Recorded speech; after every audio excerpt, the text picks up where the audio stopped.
para hablarnos de lo que representa el despojo de inmuebles. Vamos a enlazarnos directamente con Rodrigo Meneses Reyes. Rodrigo Meneses es profesor investigador de la División de Estudios Jurídicos del CIDE. También es sociólogo especializado en violencia, regulación urbana, propiedad y crimen en las ciudades, además de autor del estudio Propiedades Ilegales, un estudio sociojurídico sobre el despojo en la capital mexicana. Rodrigo, lo saludamos con muchísimo gusto. ¿Cómo estás? Y bueno, pues antes que nada, mi compañera Rocío Ireta, un servidor Pablo Valdés, pues para hablar de este tema que por supuesto nos está preocupando a todos los capitalinos, pero lo que más me llama la atención es que pues esto no es de hoy. Hay más de 24,000 carpetas de investigación abiertas desde el año 2019 ahí esperando en la Fiscalía de la Ciudad de México y no es un delito que se esté dando hoy, digamos como tal, sino que lleva años. Correcto. Pues, muy buenos días. Muchas gracias por la invitación y por el espacio. En efecto, el delito de despojo es un delito que ha ido aumentando considerablemente en los últimos años. Es importante decir, para empezar, que bueno, el despojo es un delito que consiste en la toma forzada o fraudulenta de una propiedad que le pertenece a alguien más, ¿no? Esa es básicamente la definición. Y conforme ha ido avanzando, particularmente el siglo XXI, este tipo de conductas, de actividades se ha incrementado. Eh, para que tengamos más o menos una idea, a nivel nacional, para 2008 se registraban más o menos 18,000 despojos cada año.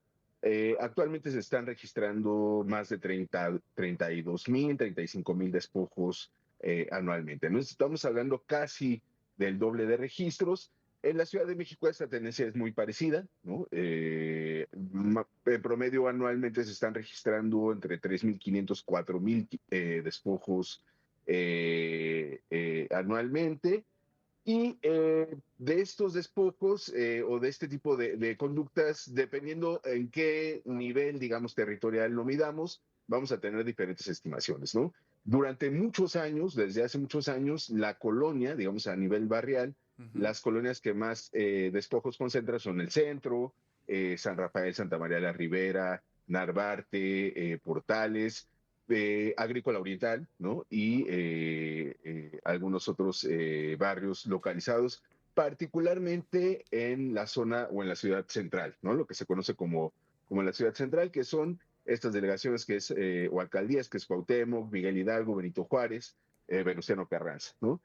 A nivel alcaldía, la alcaldía que típicamente más despojos ha acumulado a lo largo de los años es Iztapalapa, particularmente porque es la alcaldía en donde habitan más personas, ¿no? Entonces también hay más viviendas, más conflictos, pero también sigue Venustiano Carranza, Benito Juárez y desde luego la alcaldía Cuauhtémoc, ¿no?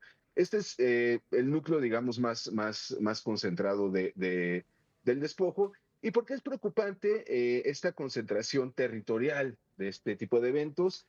En primer lugar, porque se acumulan año con año, ¿no? Uh -huh. Es decir, si cada año tenemos 4,000 despojos que se están concentrando más o menos en las mismas zonas, entonces estamos viendo que este tipo de conductas están llegando a concentrarse y a más o menos ocupar el espacio en lugares y barrios concretos, Quiero ¿no? entrar En segundo justo a ese lugar, punto, Rodrigo, sí, porque estás tocando sí, un sí, punto muy importante y para que no se me vaya a pasar. Estás hablando, digamos, en este caso de los autores materiales, ¿no? De estos invasores o paracaidistas, ¿no? No sé cómo llamarlos, los famosos falsos inquilinos, no ¿Mm? sé, copropietarios o familiares que también llegan a tomar ciertos inmuebles. Pero aquí estamos hablando de que no solamente son los autores materiales los que llegan al inmueble y lo toman. Aquí estamos hablando de una red de colusión de notarios públicos corruptos, por supuesto, de abogados litigantes, de mismos coyotes o gestores, que son los intermediarios que buscan las propiedades abandonadas. En fin, es una red bastante grande y, por supuesto, servidores públicos también del gobierno capitalino.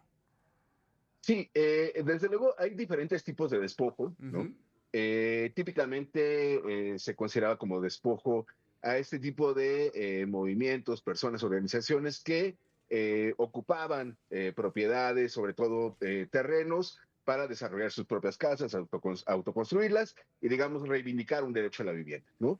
Lo que estamos viendo actualmente es una reconfiguración de ese tipo de despojo, ya no es un despojo, digamos, en búsqueda de una vivienda, estamos viendo un despojo en búsqueda de dos cosas, ¿no? Primero, que es el valor de uso de los inmuebles, ¿no?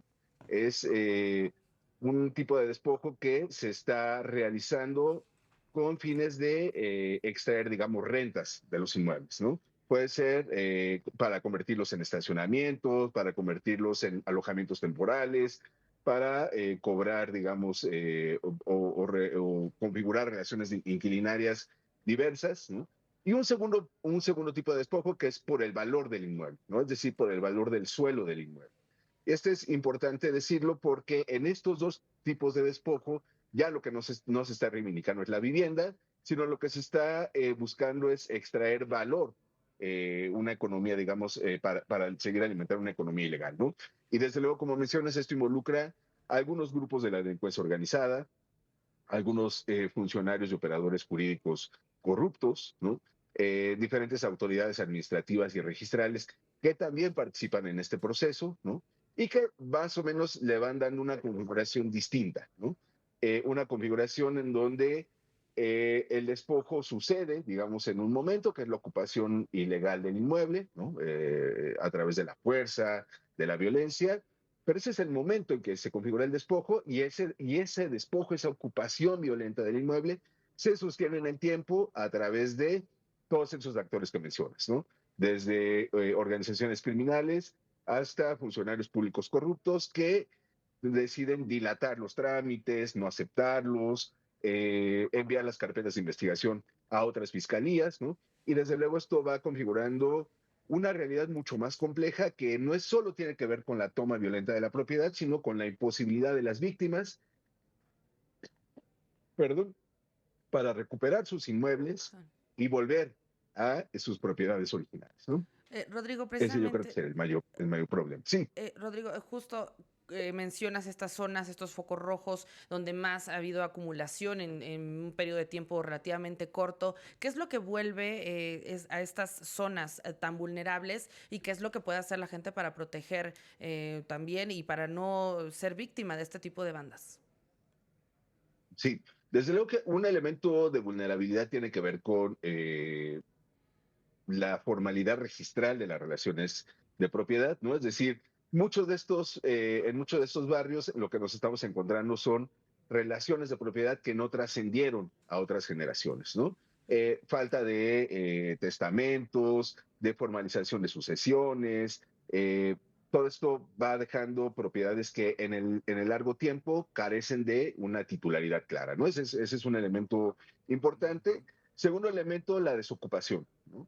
Esto no quiere decir abandono necesariamente, pero sí que a veces estamos o somos dueños de inmuebles que no están siendo ocupados en ese momento porque están en proceso de remodelación, porque cambió la situación inquilinaria, porque la persona que originalmente lo ocupa, un familiar, normalmente un adulto mayor, está atendiendo alguna urgencia médica, ¿no? Entonces, en esos momentos también hay mucha fragilidad. De hecho, en diferentes estudios hemos probado que hay mucha coincidencia espacial, digamos, entre la vivienda no ocupada y el despojo, ¿no? ¿Qué otros elementos ocurren? Desde luego, la impunidad, ¿no? Este es un elemento fundamental porque uno de los mayores indicadores para saber que va a ocurrir un despojo es que ya haya ocurrido un despojo anteriormente en esos barrios, ¿no? ¿Por qué? Porque este tipo de conductas se acumulan, ¿no? Y una vez que se configuran, una vez que se manifiestan, una vez que toman lugar sobre el territorio, es muy difícil revertirlas, ¿no? Es Claro. muy difícil revertirlas porque el Estado tiene que ocupar Ujú. directamente o recuperar los inmuebles, ¿no?